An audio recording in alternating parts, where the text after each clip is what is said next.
한 절씩 같이 교독하겠습니다. 그 후에 예수께서 나인이라는 성으로 가실 때 제자와 많은 무리가 동행하더니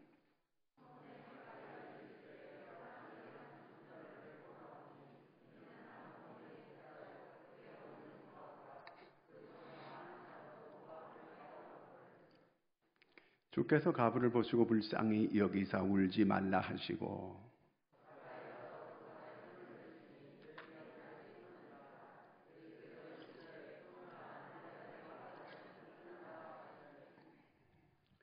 죽었던 자가 일어나 앉고 말도 하거늘 예수께서 그를 어머니에게 주시니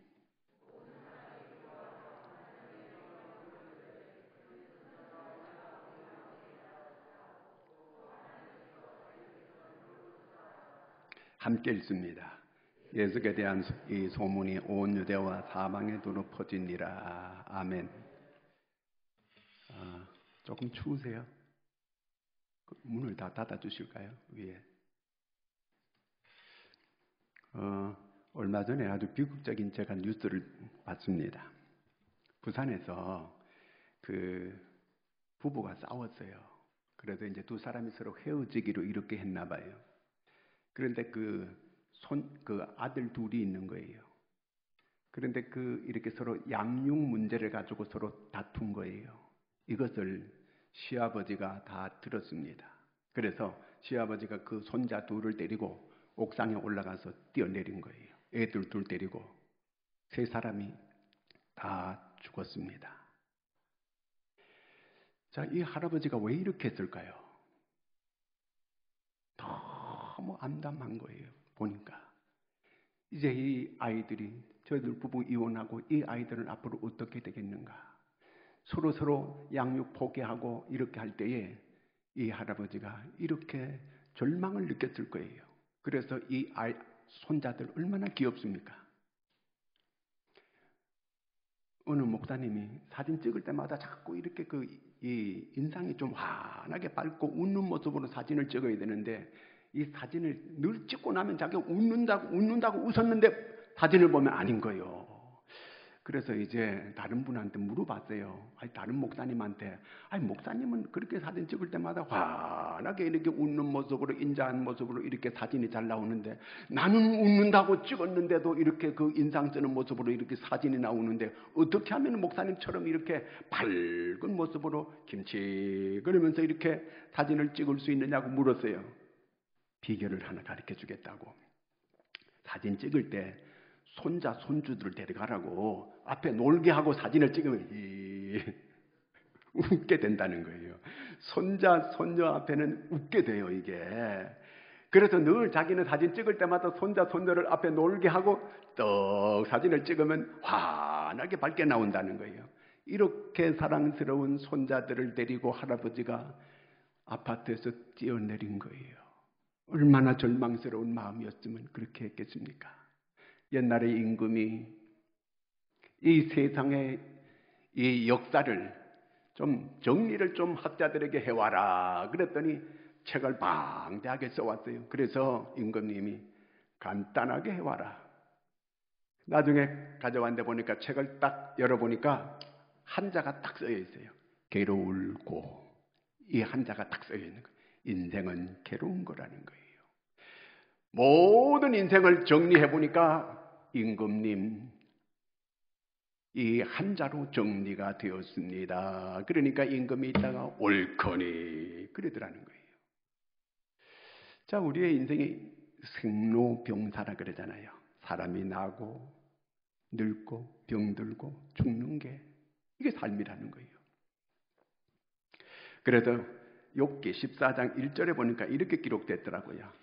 여인에게도 태어난 사람은 생애가 짧고 걱정이 가득하며 전에는 괴로움이 가득하며 이렇게 기록되어 있었어요. 번역이 바꿨어요. 걱정이 가득하며 그렇게 놨어요. 시편 90편 10절 보겠습니다. 우리의 연수가 70이요 강건하면 80이라도 그 연수의 자랑은 수고와 슬픔뿐이요 신속기간이 우리가 날아가나이다.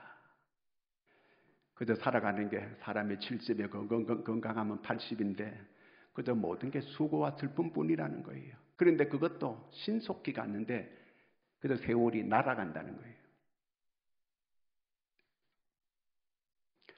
자, 오늘 말씀은 바로 이런 내용입니다. 예수님께서 이제 가베나움에서 사역을 하고 이렇게 나인이라고 하는 조그마한 동네로 이렇게 가시게 됐습니다. 나인이라고 하는 건 아름답다는 뜻입니다. 그 동네가 정말 아름답고 기후도 좋고 살기 좋은 이러한 곳이 바로 나인입니다. 그런데 이 동네에 그렇게 모든 사람이 살기 좋고 행복한 이러한 좋은 아름다운 이런 기후도 좋은 곳이라고 한다면 그 속에 사는 사람들이 다 평안하게 이렇게 살아야 되는데 그렇지 못한 일이 있었어요. 그 동네에 한 가부가 살았는데 일찍이 남편을 여의고 아들 하나 데리고 이렇게 부인이 살아온 거예요. 그 아들에게 소망을 의지하고 소망하고 이렇게 살았는데 이제 이 아들이 좀 살만해지더니만 그만 죽고 말았습니다. 이 가부가 이제 살 소망을 잊어버렸어요. 그저 그 아들을 의지하고 그 아들에게 전체 소망을 두고 이렇게 살았는데 그만 그 아들이 이렇게 죽고 만 것입니다. 바로 이렇게 장례식 날이에요. 장례식 날 이렇게 관을 메고 사람들이 그 나인이라고 하는 조그마한 동네에서 동구 바깥으로 나오는 길이었어요. 이 관을 메고 나오는 거예요. 관을 메고 나오는데 그 관 뚜껑이 열려 있어요. 그래서 죽은 시신이 싸늘하게 이렇게 누워 있는 거예요. 그걸 보면서 이 엄마가 그냥 통곡을 하면서 울고불고 따라가고 있는 거예요. 또 유대인들은 장례식이 나면 울음꾼을 꼭 거기 사서 몇 사람이 계속 따라가면서 아주 서글프게 우는 거예요. 거기에 또 아주 피리를 서글프게 이렇게 부는 거예요. 자, 이렇게 이 죽음의 행렬과 절망의 행렬이 나인 그 동네에서 나오고 있습니다. 그때 마침 예수님께서 이제 가버나움에서 사역을 끝내고 이 나인성으로 또 생명의 역사를 일으키기 위하여 이 생명의 행렬이, 구원의 행렬이, 기쁨의 행렬이 이렇게 서로 이 동네를 나오고 있는 이 죽음의 행렬이 나오는데 이 생명의 행렬이 들어가는 이런 이 입장에 서로 만나게 되는 이런 가운데 이제 있게 됩니다. 오늘 이 세상에는 이 죽음의 행렬이 끊임없이 계속되잖아요. 옛날에 보니까 젊은 사람이 죽으면은 또 화려하게 이렇게 관을 만들더라고 보니까요. 뭐 꽃을 더 많이 붙이고 이렇게 가지고 행렬 나가는 걸 제가 많이 봤습니다. 이 세상이 겉은 화려하게 이렇게 보입니다. 그런데 죽음을 향하여 계속 가고 있는 거예요. 끊임없이 죽음의 행렬이 계속 가고 있는 것입니다. 어떻게 해서 도대체 이 절망의 행렬, 이 죽음의 행렬을 우리가 멈추게 할 수 있을까요? 그러면 이 죽음이라고 하는 게 도대체 이 괴물 같은 이 죽음, 모두가 다 두려워하고 벌벌 떠는 이 죽음이라고 하는 이 죽음이 어떻게 해서 이 세상에 오게 됐을까요? 로마서 5장 12절 말씀 같이 읽겠습니다. 로마서 5장 12절. 그러므로 한 사람으로 말미암아 죄가 세상에 들어오고 죄로 말미암아 사망이 들어왔나니 이와 같이 모든 사람이 죄를 지었으므로 사망이 모든 사람에게 이르렀느니라. 이 세상에 죽음이라고 사망이 오게 된 것은 죄 때문에 오게 됐다는 거예요. 한 사람이 죄를 지음으로 이 세상에 죄가 들어오게 되고 그래서 모든 사람이 죄를 짓게 되고 모든 사람이 죽음에 이르게 됐다는 것입니다.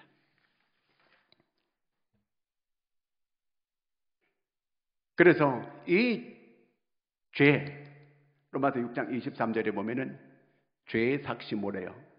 사망이라는 거예요. 죄가 결국은 사망을 가져오게 이렇게 만들었다는 것입니다. 그래서 이 나인성, 이 가부의 아들도 죄로 인해서 죽음이 오게 됐고 오늘 장례 행렬로 이렇게 나가게 되어지게 된 것입니다. 도대체 이 죽음의 행렬을 어떻게 하면 멈추게 할 수가 있고 어떻게 하면 이 사망의 행렬을 정말 구원의 행렬로, 생명의 행렬로, 기쁨의 행렬로 바꿀 수가 있을까요? 죄 문제를 해결하면 되는 거예요. 죽음 문제를 해결하려면 죄 문제가 해결이 돼야 되거든요.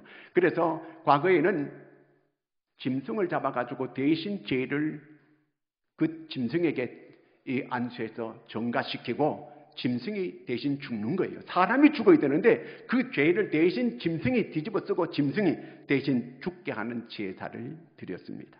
그런데 이제 이 세상에 이 죄 문제를 해결해 주기 위하여 이 세상의 죄를 해결할 수 있는 사람은 한 사람도 없어요. 하나님께서 이 문제를 해결해 주기 위해서 자기의 독생자를 이 세상에 보내주신 것입니다. 그래서 죄 없으신 하나님의 아들 예수 그리스도가 우리의 죄를 다 짊어지시고 십자가에서 피 흘려 죽어주셨습니다. 그래서 예수 그리스도가 십자가에서 우리 죄를 대속하기 위해서 죽어주심으로 모든 이 세상의 죄 문제를 다 해결해 주었습니다. 누구든지 이 예수 그리스도께서 십자가에서 내 죄를 대속해 주신 것을 믿기만 하면 모두가 다 죄사함 받게 되는 것입니다. 믿습니까? 그러면 이 죄 문제가 해결이 되는 거예요. 죄 문제가 해결되면 이 죽음 문제가 해결이 되는 거예요. 왜냐하면 예수님은 십자가에서 우리 죄를 대신해서 죽으시고 다시 3일 만에 부활하신 거예요. 그래서 예수님이 부활의 첫 열매가 되셨거든요. 첫 열매라고 하는 것은 우리 모두가 다 이 죽음에서 다시 부활하는 생명의 이 열매가 되어지게 된다는 겁니다. 다시 말하면 예수님이 부활한 것처럼 우리도 다 부활의 몸을 입게 된다는 것입니다. 예수님이 부활체를 입으시고 이 세상에 40일 동안 계셨던 것처럼 우리도 그런 부활 몸을 입고 영원토록 이제 이 영생을 얻어서 살아가게 된다는 것입니다. 이 사실을 믿는 것이 그리스도인의 신앙이에요. 신앙 고백입니다. 그래서 이 죽음, 이 죄의 문제, 이걸 예수님께서 다 해결해 주셨어요. 바로 그 증거로 예수님께서 바로 생명의 주인이라고 하는 걸 우리한테 오늘 보여주시는 거예요. 예수님께서 나인성으로 오기 전에 가버나움에 거기에서 백부장의 종이 아파서 죽어가는 거예요. 그래서 고쳐달라고 예수님께 부탁할 때에 예수님께서 그를 고쳐주신 거예요. 그래서 이곳에 또 오셔서 생명의 역사를 나타내 주시는 것입니다. 모두가 다 이 죽음의 행렬이 많은 사람들이 몰려오는데 생명의 행렬, 예수님과 함께 많은 무리들이 만나게 되어서 이제 그 죽음의 행렬, 슬픔의 행렬, 이 행렬을 예수 그리스도와 함께 가는 이 생명의 행렬이 그들을 완전히 뒤바꿔 놓습니다. 초상집이 완전히 잔치집으로 바뀌어지는 이런 기적의 역사가 일어납니다. 바로 예수님이 생명의 주라는 거예요. 생명의 구주라는 거예요. 예수로 인해서 우리 모두가 다 이렇게 절망해서 이렇게 희망으로 잃어버렸던 그러한 희망이 다시 회복되는 이런 역사가 예수 그리스도로 말미암아 일어나게 되는 것을 믿으시기 바랍니다. 자, 어떻게 해서 이런 역사가 일어났는가? 13절을 같이 읽습니다. 13절.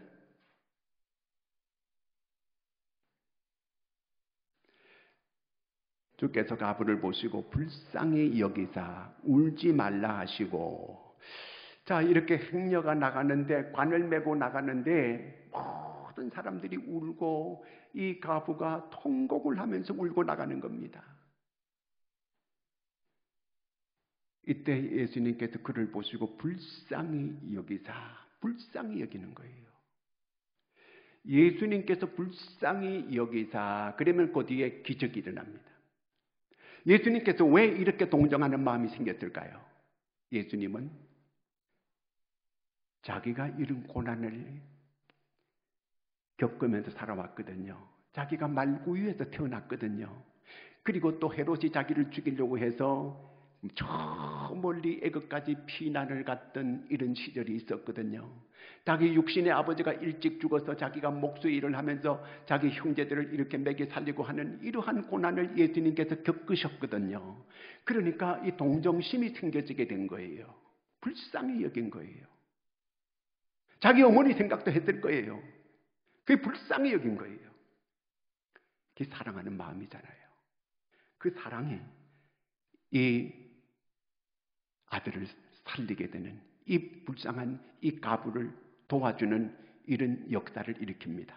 예수님께서 그 여인을 보고 울지 말라 그러십니다. 울지 말라, 이거는 그냥 우리도 할 수 있는 말이에요. 빈말을 할 수 있잖아요. 울지 마세요, 울지 마세요 할 수 있잖아요. 그러나 예수님은 빈말이 아니에요. 울지 말라 하는 거는, 이 여인이 울고 싶어 우나요? 울지 않을 수가 없으니까 울잖아요. 구약 성경에 보면은 다윗 왕의 아들 가운데 압살롬이 있습니다. 자기 아버지를 죽이고 자기가 왕이 되려고 했던 이런 못된 아들이에요. 이런 아들은 이 율법에 의하면 돌로 쳐 죽이라 그랬어요. 이런 죽어마땅한 이런 아들인데 그 아들이 죽었어요. 그러니까 다윗이 세상에 울고불고 하면서 내 아들 압살롬아, 내 아들 압살롬아, 내가 대신 죽었더라면 좋을 것을, 내가 대신 죽었으면 좋을 것을, 이렇게 통곡하는 이 아버지. 그래서 부모가 죽게 되면 땅에 묻는다 그러지요. 자식이 죽게 되면 이 마음에 묻는다는 거예요. 예수님께서 울지 말라, 이 말은 예수님께서 울지 않을 수 있게 해줄 수 있다는 그 얘기예요. 울지 않을 수 있도록 하려면 어떻게 해야 돼요? 그 아들을 살려주면 안 울지. 이 여인이 지금 자기 아들이 죽었기 때문에 슬퍼하고 이렇게 절망하고 울고 있는 거 아니겠어요? 그런데 예수님께서 울지 말라, 이 말은 내가 이 아들을 살려주마, 그 얘기예요. 결국은 주님의 약속이에요. 그래서 그 아이를 살려주는 거예요. 무엇으로? 이 예수님의 사랑이에요. 예수님이 이 사랑으로 그 여인을 보니까 긍휼히 여기는 마음이 생겨지게 되고 불쌍히 여기는 마음이 생겨지게 되고, 그래서 그 여인을 주님께서 도와주시게 되는 것입니다. 이 여인에게 지금 내가 너에게 돈을 줄 테니까 울지 말라 그런다고 이 여인이 안 울겠어요? 내가 너 팔자 고쳐줄 테니까 울지 말라, 그런다고 안 우시겠어요? 그런데 여기서 불쌍히 여기는 이 마음, 사랑의 마음은 다른 게 아니고 그 사랑이 이 아들을 살려주는 거예요. 결국은 주님의 사랑이. 사람이 사랑해도요, 그 사랑받는 사람은 기분이 좋고 얼굴이 환해지게 되는 거예요. 사랑을 하면은 예뻐져요 그러잖아요. 사랑하고 사랑받게 되면 얼굴이 환하게 밝아지는 거예요. 개들도 자기 사랑하는 걸 알아요. 그러면 개가 자기 부모한테 자기가 사랑받는 걸 알고 그렇게 개들이 기뻐하고 좋아하는 거예요. 식물도 알아요. 식물들도 사랑해주게 되면 식물이 다르다니까요. 그래서 농사 짓는 사람들은요, 손길이 얼마나 가느냐 따라가지고 그 식물들이 달라진다는 거예요. 하물며 하나님의 사랑, 이 사랑은 거기에 기적이 일어나게 되는 것입니다. 하나님의 이 놀라운 사랑, 그 놀라운 사랑, 하나님께서 세상을 이처럼 사랑하사 독생자를 주셨으니 하나님의 사랑이 우리 모두를 살 수 있는 길을 열어주신 것입니다. 이게 하나님의 사랑이에요. 오늘 예수님께서 이 여인을 불쌍히 여기는 것은 이거는 주님의 사랑이에요. 이 사랑이 나로 살게 하네. 무슨 사랑이에요? 우리 주의 구속의 사랑 그러잖아요. 자, 요한복음 3장 16절에 보면 하나님이 세상을 이처럼 사랑하사 독생자를 주셨으니, 이처럼 사랑해요. 이 독생자를 이 세상에 주시게 되고 우리 모두가 다 이렇게 살 수 있는 길이 열리게 된 것입니다. 오늘 주님이 이 여인을 불쌍히 여기는 이 사랑이 자기의 아들을 살리는 이런 기적의 역사를 가져오게 된 것입니다. 그 다음에 두 번째는 14절 같이 읽겠습니다. 가까이 가서 그 관에 손을 대시니 맨 자들이 서는지라. 예수께서 이르시되 청년아 내가 너에게 말하노니 일어나라 하시매. 오늘 여기 예수님께서 두 번째 이 여인이 우는 그 여인에게 울지 말라 하시고 그 청년을 보고 일어나라 말씀하는 거예요. 말씀. 하나님의 말씀이 생명의 역사가 일어나는 거예요. 이 우주 만물을 말씀으로 창조했어요. 지금도 말씀으로 모든 걸 섭리하고 계시는 것입니다. 우리에게 최고의 놀라운 은혜를 주신 게 뭐냐면은 하나님의 말씀을 주신 거예요.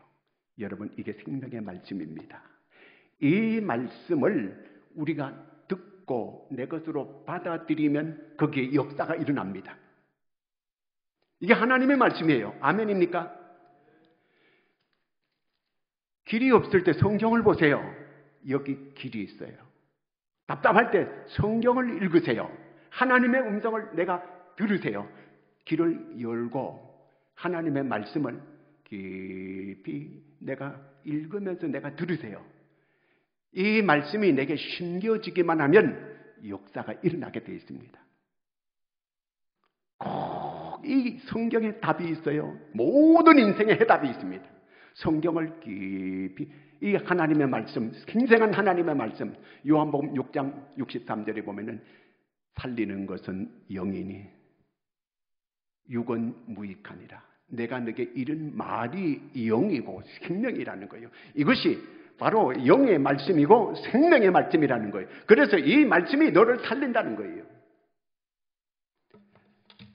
사람이 떡으로만 사는 게 아니에요. 그런데 우리는 떡에 대한 관심이 많은데 살리는 것은 하나님의 말씀이라는 거예요. 사람이 떡으로만 살 것이 아니고 하나님의 입으로 나오는 모든 말씀으로 사는 것이니라. 하나님의 말씀을 그냥 읽는 게 아니고 하나님이 오늘 내게 말씀하신다고 들으세요. 그래서 하나님께서 모세에게는 직접 말씀하셨어요. 그때는 아직도 기록된 말씀은 없었어요. 모세에게는 직접 말씀을 하셨어요. 그래서 모세가 하나님의 말씀을 직접 받았습니다. 그러나 그 이후에 모세 후계자 여호수아에게는 하나님께서 직접 말씀하지 않아요. 이 기록된 말씀을 묵상하라는 거예요. 이 기록된 하나님의 말씀을 자꾸 그 말씀을 보라는 거예요. 이 말씀 안에 모든 길이 다 있습니다. 모든 길이 다 있어요. 그러므로 답답할 때마다 말씀을 꼭 읽고 내가 교회에 와서도 내가 귀를 열고 하나님의 말씀이 나에게 주시는 말씀으로 잘 들려져야 돼요. 만약에 교회에 왔는데 전혀 하나님의 말씀이 내게 들려지지 않는다면 회개하고 기도하셔야 돼요. 내 마음을 낮춰야 돼요. 그리고 내 마음문을 활짝 열어야 돼요. 주여, 오늘 목사님을 통해서 하나님께서 내게 말씀하여 주시옵소서. 이렇게 하고 하나님의 음성으로 꼭 말씀을 듣는 여러분들이 되기를 바랍니다. 그렇게 되면 이 예배 시간에 가지가지 기적이 일어날 거예요. 그렇게 하나님의 말씀이 내게만 들려오면 내게 반드시 기적이 일어납니다. 내 결박들이 풀어지는 역사가 일어납니다. 내게 있던 귀신들이 쫓겨나갑니다. 내게 있던 병이 치료되는 역사가 일어납니다. 말씀의 권능이에요.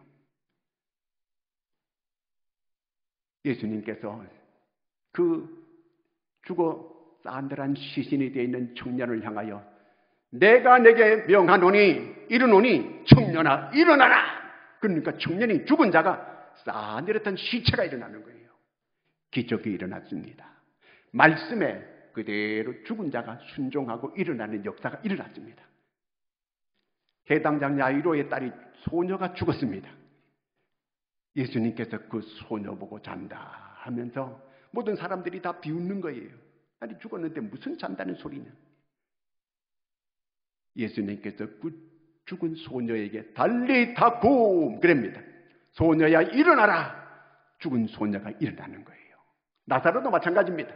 나사로 무덤에 가가지고 이미 죽은 지 나흘 되어서 무덤에 썩어갑니다. 그런데 나사로야 나오너라, 죽은 배로 동인채로 걸어서 그대로 나오는 역사가 일어났습니다. 말씀에 순종하는 거예요. 여러분, 하나님의 말씀은 살아있는 말씀입니다. 우주 만물을 창조하신 말씀으로 창조하신 그 하나님의 말씀 앞에 모두가 순종하는 역사가 일어납니다. 죽은 자도 순종하고 듣고 살아나는 역사가 일어났습니다. 요한복음 5장 25절을 읽습니다. 진실로 진실로 너희에게 이르노니 죽은 자들이 하나님의 아들의 음성을 들을 때가 오나니 곧 이때라. 듣는 자는 살아나리라. 듣는 자는 살아난다는 거예요. 여러분, 하나님의 말씀을 들으면 그 영혼이 살아나는 줄로 믿으시기를 바랍니다. 살아나는 거예요. 하나님의 말씀, 생명의 역사가 일어나게 된다는 것입니다. 그러므로 우리는 어떤 경우에도 끝났다, 이제는 끝이다, 이제는 절망이다, 이제는 소망이 없다, 그리스도인들은 절대로 그렇게 말하면 안 됩니다. 우리는 잃어버렸던 그 희망, 다시 되살릴 수 있음을 믿으시기 바랍니다. 모든 사람들이 포기했어요. 모든 사람들이 절망하고 있습니다. 이 죽은 청년은 어떻게 이렇게 일어날 수 있겠습니까? 그러나 예수님이 이 청년을 일어나게 만드십니다. 청년아 일어나라. 청년이 일어나는 거예요. 여러분, 오늘 주의 음성을 듣고 청년들이 일어나는 역사가 일어나기를 축원합니다. 여러분 심령이 일어나기를 축원합니다. 일어나 있는 게 하나님의 말씀이 들려지면 생명의 역사가 일어납니다. 치료의 역사가 일어납니다. 순종하면 일어나는 거예요. 일본에 도모다카 시모지라고 하는 사람이 있었습니다. 사형수입니다. 이 사람이 일본에서 사형을 집행하지 않고 일본 저 북해도 홋카이도로 거기에 광산으로 보냈습니다. 이 일을 하다가 거기서 죽으라는 거예요. 그래서 그쪽으로 보낸 거예요. 그는 소망이 없습니다. 이제 계속 탄광에 일하다 죽는 거예요. 그런데 어느 날 자기 어머니가 면회를 온 거예요. 그 먼 길을 면회를 왔어요. 허리가 꼬부라지고 머리가 하얀 백발의 어머니가 찾아온 거예요. 보따리 하나 들고. 그래서 아들이 왜 찾아오느냐고, 나를 이제 잊으라고, 나는 사형수고 어머니를 빨리 돌아가시라고. 그랬더니 어머니가 보따리 하나 주고 돌아가셨어요. 그래도 자기가 방에 와서 보따리를 풀어봤어요. 풀어봤더니 성경책 한 권이 있는 거예요. 그래도 방구석에 처박아 놨어요. 그랬더니 같은 동료들이 그 성경책을 뜯어가지고 담배를 자꾸 피우는 거예요. 그래서 이 친구가, 우리 어머니가 천리도 되는 그 먼 길을 세상에까지 와가지고 보따리를 전해주고 갔는데 그 성경책을 주고 갔는데, 그래도 그렇지 그걸로 친구들이 담배 말아 피는 게 못마땅한 거예요. 그래서 빼앗았어요. 우리 어머니가 이 성경책에 그렇게 빠졌다면 도대체 어떤 내용이 있는 것인가? 그래도 자기도 읽어봤어요. 자기가 성경을 읽는데 그 속에 빨려 들어가는 거예요.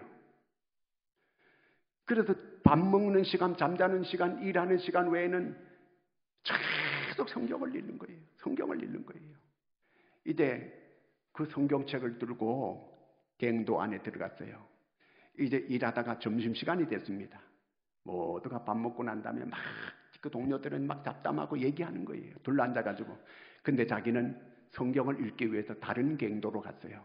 다른 갱도로 가가지고 조용하게 성경을 읽는 거예요. 그런데 자기 갱도에서 거기 갱도가 갑자기 무너져 버렸어요. 그쪽에 있는 친구들이 다 죽어버렸어요. 자기는 성경 읽으라고 다른 갱도 와서 조용하게 성경을 읽는데 자기가 살아난 거예요. 여기서 큰 깨달음을 얻습니다. 하나님은 살아계시는구나.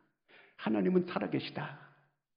그래서 이 친구가 거기서 예수를 영접하게 되고, 그는 계속 모범수로 있다가 나중에 석방되는 이런 그 행운을 얻게 됐습니다.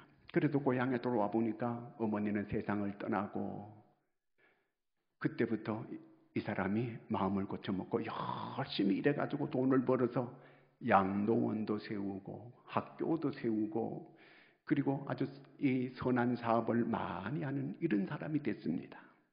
무엇이 이 사람을, 사형수를 이렇게 이 하나님의 사람으로 이렇게 180도 바뀌어지게 만들어놨나요? 하나님의 말씀이었습니다. 여러분, 하나님의 말씀은 살아있는 말씀이에요. 이 말씀이 얼마나 중요한지 몰라요. 생명의 말씀입니다. 이 말씀을 우리가 깊이 묵상하면서 읽어야 돼요. 나에게 주시는 말씀으로 읽을 때 내 영혼이 살아나고, 내 영혼이 살면 육체도 살게 되고, 내가 육체가 영혼이 잘 때면 병도 낫게 되고, 가지가지 하나님이 놀라운 은혜를 경험하게 될 줄로 믿으시기 바랍니다. 그 다음에 14절 말씀 또 한번 보겠습니다. 가까이 가서 그 관에 손을 대시니 맨 자들이 서는지라. 예수께서 이르시되 청년아 내가 내게 말하노니 일어나라 하시매. 이제 관을 메고 이렇게 오잖아요. 그 뚜껑이 열려 있어요. 그 죽은 시신을 다 보는 거예요. 계속 그 어머니는 싸늘하게 누운 그 시신을 보면서 이렇게 따라가면서 울면서 계속 가고 있는 거거든요. 그런데 예수님께서 관에 손을 대시는 거예요. 그 유대인들은, 이스라엘 사람들은 절대적으로 손을 대서는 안 되는 게 두 가지예요. 첫째, 문둥병자에게 손을 대면 안 돼요. 두 번째는 시체에 손을 대면 안 돼요. 이것이 이스라엘의 규례예요. 그런데 예수님은 문둥병자에게 손을 댑니다. 죽은 시신의 몸을 댑니다. 그랬더니 문둥병자가 손대니까 치료되는 역사가 일어났습니다. 예수님께서 죽은 시신에 손을 대니까 그 죽은 청년이 일어나는 기적이 일어났습니다. 예수님의 이 손길 가는 곳곳마다 기적의 역사가 일어나는 거예요. 오늘 주님이 내게 손대시면 내 병이 치료됩니다. 내 문제가 해결이 됩니다. 주님 내게 손 얹어 주시옵소서. 나를 치료해 주시옵소서. 주님의 만지심이 있게 되면 그 만지는 곳곳마다 기적의 역사가 일어나고 치료되는 역사가 일어나고 회복되는 역사가 일어납니다. 근데 여기에 예수님께서 관에 손을 댈 때에 그 관을 메고 나오는 사람이 다 섰습니다. 자, 이럴 때에 그 여인이 역정을 낼 수 있어요. 왜 남의 이렇게 장례에 이렇게 해방을 하는 겁니까? 왜 장례 행렬이 나가는데 이렇게 손을 대고 못 가게 만들고 이렇게 멈추게 만들고 남의 장례 행렬을 이렇게 해방하는 겁니까? 역정을 낼 수 있어요. 그런데 이 여인이 뭔지도 모르는데 그냥 가만히 있어요. 그대로 뭔 뜻도 모르고 그대로 순종해요. 그랬더니 기적이 일어나게 된 것입니다. 자기 아들이 살아나는 역사가 일어났어요. 최소한의 이런 믿음이 이 여인에게 있었어요. 만약에 이 여인이 역정을 내고 화를 냈다면 어떻게 됐을까? 그 생각을 해보게 돼요. 과연 이 기적이 일어날 수 있었을까? 여러분, 역정이 일어날 수 있어요. 하나님 말씀 듣다가도 속상할 수 있어요. 찔리거든 그대로 순종하고 가만히 계시면 하나님의 역사가 있는 줄로 믿으시기 바랍니다. 이 여인이 얼마든지 역정낼 수 있는 그런 이 상황이거든요. 그런데 이 여인은 뭔지도 모르고 그냥 가만히 참았어요. 순종했습니다. 서라면 서고 울음을 그치라면 그치고 뭔지도 몰랐지만 순종했더니 기적이 일어나게 된 것입니다. 오늘 주의 말씀은 살아있고 주님의 사랑은 변함이 없습니다. 여러분, 오늘 이 죽음의 행렬 정말 화려한 것 같지만 그 속을 들여다보면 다 괴로움이 있고 아픔이 있고 어려움이 있고 걱정이 있고 그렇습니다. 우리 모두가 지금은 다 펄펄한 것 같지만 언젠가는 이 세상을 떠나는 그날이 다 오게 됩니다. 도대체 이 죽음의 문제, 이 절망의 문제를 누가 이걸 해결할 수 있겠습니까? 오직 예수 그리스도가 생명의 구주입니다. 여러분, 예수 안에 영생이 있습니다. 절대로 죽음 문제가 해결하는데, 그래서 주 안에 죽은 자들은 복이 있다. 할렐루야. 죄의 가리움을 받는 자가 복이 있다 했으면 여러분은 놀라운 복을 받은 사람들입니다. 주님이 여러분 기도할 때 손 얹어주세요 하면 손을 주님께서 얹어주실 거예요. 그때마다 놀라운 기적의 역사가 일어나게 될 것입니다. 우리는 잃어버린 희망을 되살릴 수 있을까요? 예수님은 할 수 있습니다. 오늘 잃어버린 이러한 희망, 예수님을 만남으로 되살리는 역사가 일어났습니다. 이러한 은혜, 예수의 이름으로 이러한 은혜가 여러분 가정에도 우리 모든 주변에도 함께 같이 일어날 수 있기를 주의 이름으로 축원합니다. 기도하겠습니다. 아버지 하나님, 은혜를 감사합니다. 하나님, 오늘 이 죽음의 행렬이 계속되는 가운데 있는데 하나님은 생명의 주인인 것을 우리에게 보여주셨습니다. 하나님, 나를 믿는 자는 죽어도 살겠고 살아서 믿는 자는 영원히 죽지 아니하리니 이것을 내가 믿느냐 하시는 주님, 우리가 이 말씀을 그대로 믿습니다. 주님, 하나님의 말씀대로 되는 줄로 믿습니다. 하나님, 이 생명의 역사, 이 구원의 역사, 절망에서 희망으로 초상집에서 잔치집으로 바뀌어지는 이런 놀라운 은혜를 누리고 살아가는 저희들이 다 되게 하여 주시옵소서. 예수님의 이름으로 기도드리옵나이다.